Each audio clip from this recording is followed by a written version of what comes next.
Bendiciones, hermanos. Estamos aquí en la clase número 4 de Panorama del Nuevo Testamento y vamos a seguir hablando de las cartas generales del apóstol Pablo. Vamos a empezar tratando de la carta a los Gálatas y el tema central de esta epístola es el Evangelio de libertad. Gálatas es el más antiguo de los escritos de Pablo. Según los estudiosos, esta fue la primera epístola que Pablo escribió, redactado poco después de su primer viaje misionero. Esto le daría al libro una fecha de fines del 48 y comienzos de 49. El lugar de redacción sería Antioquía de Siria. El tema de este libro es la libertad cristiana. El concepto de la libertad cristiana se edifica sólidamente sobre la doctrina de la justificación por la fe. Los que han recibido a Jesucristo como Salvador personal han sido liberados. Una adecuada comprensión de la libertad cristiana libera a los creyentes del legalismo y les permite vivir por la fe, gozando de libertad espiritual. Las buenas nuevas de Gálatas es que en Cristo somos liberados de nuestra esclavitud al pecado, de la ley del Antiguo Testamento, que es incapaz de producir la justicia en nosotros, para servir a Cristo y cumplir nuestra potencial máxima en este mundo. Pero libertad no significa licencia para pecar. No estamos librados para vivir por nosotros mismos, sino para el que nos amó y se entregó por nosotros. Somos librados de nuestra esclavitud para que podamos escoger voluntariamente a un nuevo amo, patrón o maestro. El precio de nuestra nueva capacidad de vivir y andar en el Espíritu en vez de la carne fue pagada plenamente en el Calvario. Cristo ha quebrado las eslabones de la cadena que nos ataba a nuestra vieja naturaleza y vida. Bosquejo básico de Gálatas. Introducción del capítulo 1, versículo 1 a 9, la salutación que está de los versículos 1 a 5, y el motivo de la carta, la razón por que Pablo estaba escribiendo en los versículos 6 hasta el 9. En segundo momento tenemos algo personal, la defensa de Pablo y su autoridad apostólica.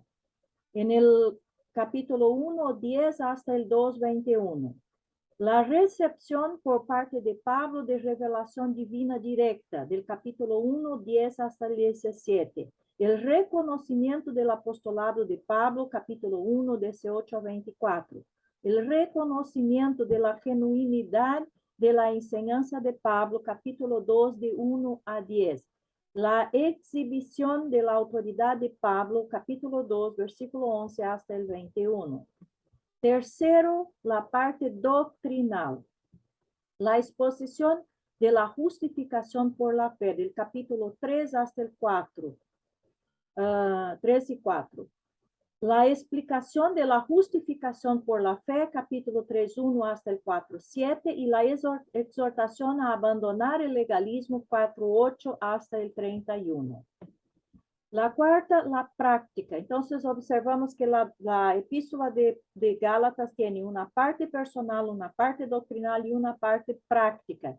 Y esta parte doctrinal y parte práctica es una característica constante en las epístolas de Pablo. Siempre él va a tener una parte donde expone las cuestiones doctrinales o teológicas y una parte en que él va a hablar de la práctica, de cómo esta doctrina se aplica a la vida del creyente. Entonces, en la parte práctica, la vida de la libertad cristiana, capítulos 5 y 6. El llamamiento a la libertad cristiana, 5.1. El peligro para la libertad cristiana, 5.2 hasta el 12. El Espíritu Santo y la libertad cristiana, 5.13 hasta el 26. El servicio y la libertad cristiana, 6 de 1 a 10. Y por fin la conclusión, capítulo 6, versículo 11 hasta el 18. La epístola a los Efesios, la exaltación de Cristo. Efesios, Colosenses y Filemón fueron escritas al mismo tiempo y fueron enviadas juntas por Pablo a sus respectivos destinos. Essas 3 letras o cartas fueron llevadas por Onésimo, el esclavo huido de Filemón, y Tíquico. Esto podemos comprobar en las referencias ahí de Efesios 6, 21, 22, Colosenses 4, 7, 9, Romanos 1, 10, 12. A estas 3 cartas se les asigna una fecha alrededor del año 61 después de Cristo. Cada creyente es rico con todas las riquezas de Cristo mismo. Dios nos ve como exaltados con Cristo en los cielos. Tenemos una posición perfecta. En el capítulo 1 a 3, el amor de Dios por nosotros es tan grande que toda la Trinidad fue involucrada en nuestra salvación. Nosotros que éramos muertos en pecados, ahora somos vivificados en Cristo. Somos no tan solos reconciliados con Dios por la sangre de Jesús, sino también con todos los hermanos en Cristo de otras razas y niveles socioeconómicos, porque la cruz de Cristo ha quitado aquellas barreras. Somos una familia en la iglesia por Cristo. En el capítulo 4 hasta el 6, a Dios le interesa que nuestra vida diaria, nuestro andar, sea digno de nuestra llamada en Cristo. Nuestra práctica debe complementar nuestra posición o debe evidenciar nuestra posición en Cristo. El ser un hijo de Dios debe impactar nuestras relaciones con otros creyentes, nuestro ministerio por el Señor, nuestras relaciones familiares, la manera en que nos manejemos en el trabajo y en los asuntos relacionados con nuestra batalla espiritual.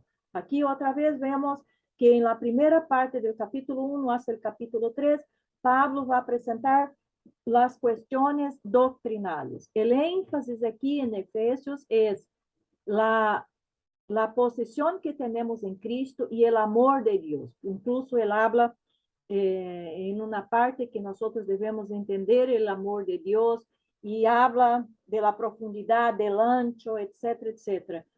Y en esta segunda parte, entonces, viene la parte práctica. ¿Cómo este entendimiento, este concepto, este amor de Dios nos afecta? Cómo nuestra posición en Cristo nos afecta y cómo eso se debe reflejar otra vez en nuestra práctica, en nuestra vida. Porque una cosa que siempre debe quedar muy claro es que el evangelio es una cosa práctica. El evangelio no es teoría. La teología no es simplemente teoría. La teología tiene que ser práctica en nuestra vida. Solo va a ser eficaz y eficiente cuando se vuelva práctica en nuestra vida. Por eso Pablo tiene esta preocupación de que en cada aspecto teológico que él va desarrollando en sus escritos, en sus cartas, él también siempre trae una parte práctica para que todos sepan cómo se aplica estos conceptos teológicos en la vida cristiana del día a día.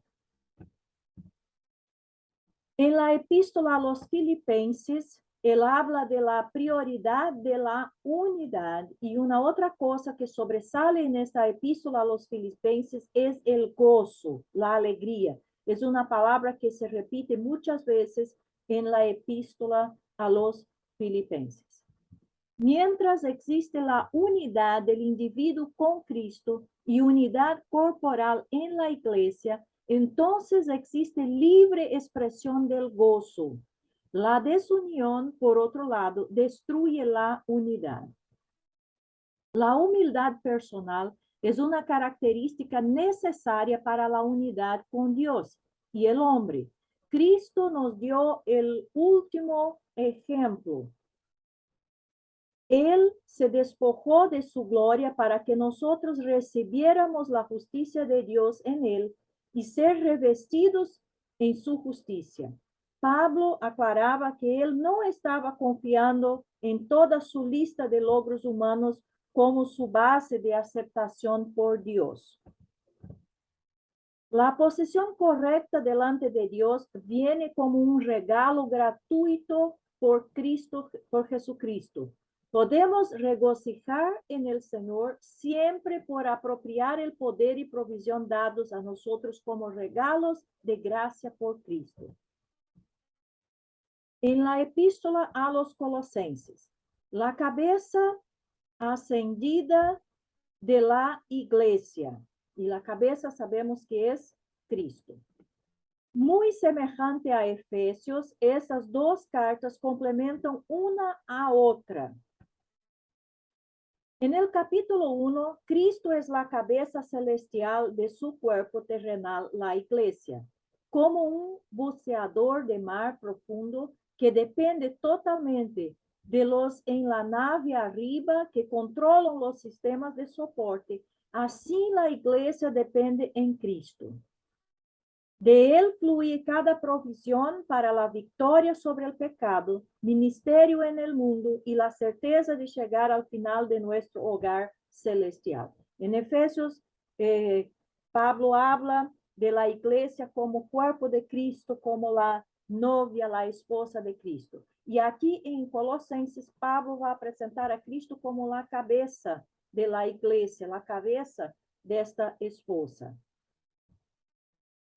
En el capítulo 2, Pablo habló fuertemente en contra de los que socavarían la simple fe en Cristo.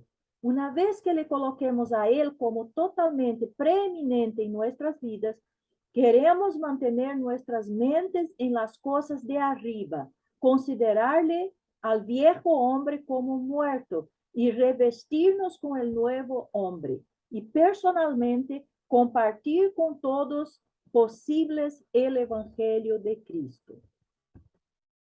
En el capítulo 3 y 4, como su cuerpo, nosotros somos sus instrumentos de expresión en la tierra. Él no tiene manos más que las nuestras, ningunos pies más que los nuestros. Así que nuestras manos y pies deben ser suyos, prontos a cumplir sus deseos. Primera de Tesalonicenses. Trata del triunfo antes del regreso de Cristo. Al principio, algunos de los creyentes de Tesalónica pensaron que Jesús vendría antes que ningún creyente muriera. Más tarde, ellos dudaban de que sucediera como sus hermanos y familiares que habían muerto. Pablo tenía buenas noticias. Debemos estar conscientes de que cuando Jesús resucitó y cuando la iglesia es establecida y se inicia la predicación del evangelio, los primeros convertidos a Cristo, etc., la idea de los primeros cristianos, y como algunos llaman hoy día judeos cristianos, porque los cristianos primitivos eran en su gran mayoría judíos en el inicio, era de que Jesús iba a venir y establecer su reino, sacar su iglesia muy, muy pronto. Algunos pensaban incluso que nadie iba a morir, que antes de esto Jesús vendría. Con el paso del tiempo, entonces, los creyentes se dieron cuenta de que este regreso de Cristo no sería tan pronto cuanto ellos imaginaban. Y quien tuvo este entendimiento más claro de estas cosas fue exactamente Pablo. Y él entonces trae aquí los esclarecimientos, las informaciones, las aclaraciones que ellos necesitaban cuanto a este tema del regreso de Cristo. Y lo que entonces Pablo habla aquí en esta primera epístola a los tesalonicenses. Primero, Los muertos en Cristo están con el Señor. Y cuando Él vuelve, sus almas vivas volverán con Él para unirse con sus cuerpos resucitados, glorificados. Segundo, los creyentes vivos, cuando Cristo vuelve, recibirán al instante sus cuerpos transformados mientras suben a encontrarse con el Señor y los santos en el aire. Cuando algún creyente muere, no nos entristezcamos como los que no tienen esperanza. Al contrario, debemos vivir diariamente en esperanza y preparación para la venida del Señor. Los principales temas de esta carta son el amor santo, la resurrección y rapto y respeto por los líderes. Segunda de Tesalonicenses. Habla también el enfoque es el tema de la segunda venida de Cristo, pero trata de la tribulación antes de la segunda venida de Cristo. Cuando la persecución comienza a venir sobre los creyentes en Tesalónica, ellos pensaron que tal vez ellos habían sido dejados atrás en la venida de Cristo por los suyos y que estaban pasando la gran tribulación predicha por Cristo en Mateo 24 y 25. Pablo les enseñaba que el regreso del Señor tendrá dos partes. Primero, Él vendrá en el aire para recoger los suyos y llevarlos al cielo. Segundo, después de la gran tribulación, Él volverá a la tierra para establecer su reino, trayendo a los santos consigo. La gran tribulación precederá a su segunda venida, a su segunda venida de Cristo a la tierra. Entonces vemos que, en verdad, segunda de Tesalonicenses profundiza, clarifica lo que está en primera de Tesalonicenses. Pablo empezó a hablar del tema ahí, pero después se dio cuenta que aún habían dudas, aún habían cuestiones que no estaban bien comprendidas por los hermanos de Tesalónica. Entonces le envía la segunda epístola clarificando más este tema. Pablo les asegura que la persecución que están sufriendo no era la gran tribulación, porque ellos serían arrebatados antes de aquel tiempo. El refrenamiento del pecado sería quitado, el anticristo sería revelado y una gran apostasía acontecería. Las palabras de Pablo son de consuelo para nosotros como para ellos. El sufrimiento de la persecución por causa de Cristo no es nada nuevo, pero tendrá su fin cuando el Señor viene para llevarnos a estar con Él. Primera de Timoteo. Ahora vamos a las cartas personales de Pablo, porque las otras eran cartas más generales para la iglesia. Ahora estamos viendo las cartas personales de Pablo a algunas personas específicamente.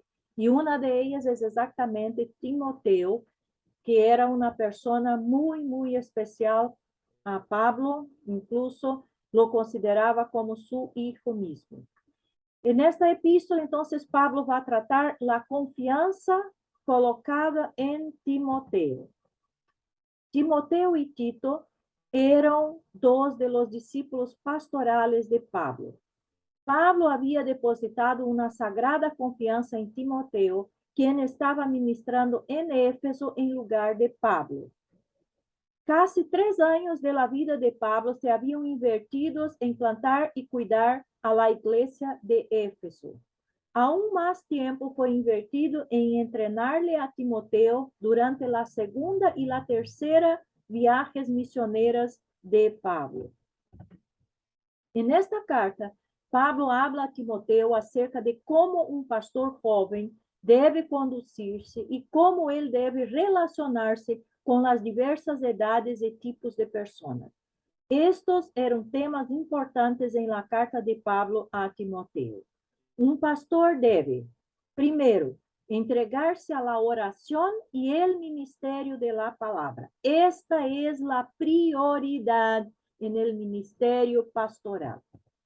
2, designar a hermanos fieles para ser co-obispos y diáconos sobre el rebaño de Dios. O sea, preparar y entrenar y designar otras personas para estar ayudando en el ministerio, en otras tareas, exactamente para que el pastor pueda tener su tiempo de entrega a la oración y al estudio de la palabra. Tercero, siempre velar en contra de los falsos maestros y sus falsas enseñanzas. Por eso él necesita estar estudiando y preparado para predicar la sana doctrina. Cuarto, ser un ejemplo para los creyentes en palabra, hechos, amor y fe. Nadie puede menospreciar a un pastor que hace estas cosas fielmente. En segundo de Timoteo, Pablo va a hablar a Timoteo cuanto a enseñar a la iglesia, hacer con que la iglesia tenga todo el conocimiento de la palabra para que pueda estar firme, para que pueda estar fortalecida, para que pueda estar preparado en contra de las falsas doctrinas, de los errores, etc. En esta segunda carta a su discípulo, Pablo recuerda a Timoteo de su responsabilidad mayor como un representante de Cristo. Es fácil desviarse en otras cosas, pero lo que la iglesia necesita más que todo es la enseñanza de la palabra de Dios en una manera clara y revelante. Por eso, los pastores, los líderes deben tener esta gran preocupación de producir, de dar enseñanza de la palabra de Dios a su iglesia. No es simplemente predicar un sermón a la vez por la semana y hacer una predicación de cualquier tema, no. La necesidad de enseñar. Hay dos cosas que una iglesia debe priorizar. Primero, la predicación del evangelio, que ustedes ya conocen, ya aprendieron qué es, tanto de forma pública en los cultos, cuanto de forma individual en el evangelismo personal. Y la otra cosa que la iglesia debe priorizar es exactamente la enseñanza de la palabra de Dios, para que los creyentes puedan conocer toda la verdad, conocer profundamente la palabra de Dios. La mejor manera que un pastor guarda a su rebaño de la falsa doctrina que entra insípidamente es guiarles en la voluntad de Dios por sus vidas, como se revela en la Biblia. Al enseñarles la verdad, ellos reconocerán al error. Pablo da a Timoteo 8 cuadros de qué significa ser fiel en un ministerio pastoral. Esto está en el capítulo 2. Él advierte a Timoteo que él sería opuesto por los que no querían ni escuchar ni seguir la verdad. Igual él debe perseverar en predicar la palabra. La epístola a Tito habla de los falsos maestros denunciados. Una buena ofensiva es la mejor defensa. Esto es el tema de Tito. Una de las tareas más importantes del pastor es la selección y entrenamiento de fieles hombres para ser sus copastores en velar por el rebaño. Aquí vemos otra vez cómo Pablo instruyó a Timoteo y instruye también a Tito la gran necesidad de preparar otras personas, preparar líderes que puedan ayudar e incluso tener el pastorado de distintas iglesias. Esta es una falla que hoy día se comete mucho, porque los pastores y los líderes de algunas iglesias se sienten como si fueran omnipotentes, omnipresentes y omniscientes y eternos, como si nunca iban a morir o nunca iban a trasladarse a otras partes, como si nunca hubiera necesidad de que otra persona les esté sustituyendo en la iglesia. Y este es un error, porque cuando pasa cualquier cosa al pastor, ¿qué va a suceder? La iglesia se queda sin liderazgo y entonces se dispersa, se esparce.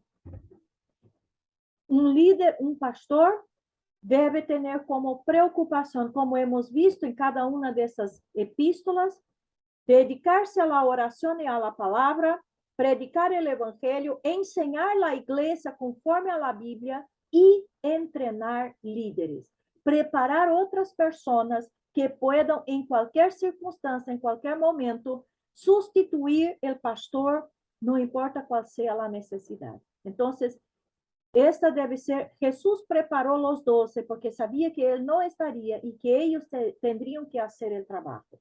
Y nosotros como líderes también debemos tener esta preocupación de estar preparando gente, preparando hermanos, preparando personas que puedan asumir ministerios, que puedan asumir el trabajo, que puedan hacer las labores que sean necesarios caso el pastor falle por alguna circunstancia de la vida. O sea, tenga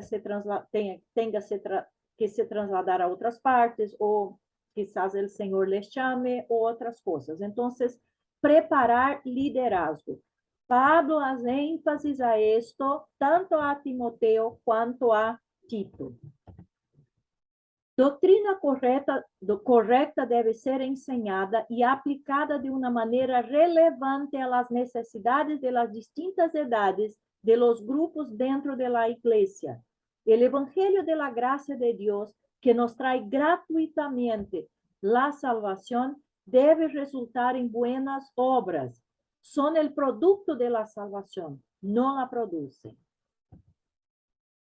Filemón, la última de las cartas personales de Pablo, no fue la última que él escribió, pero sí la última aquí en la secuencia de las cartas de Pablo.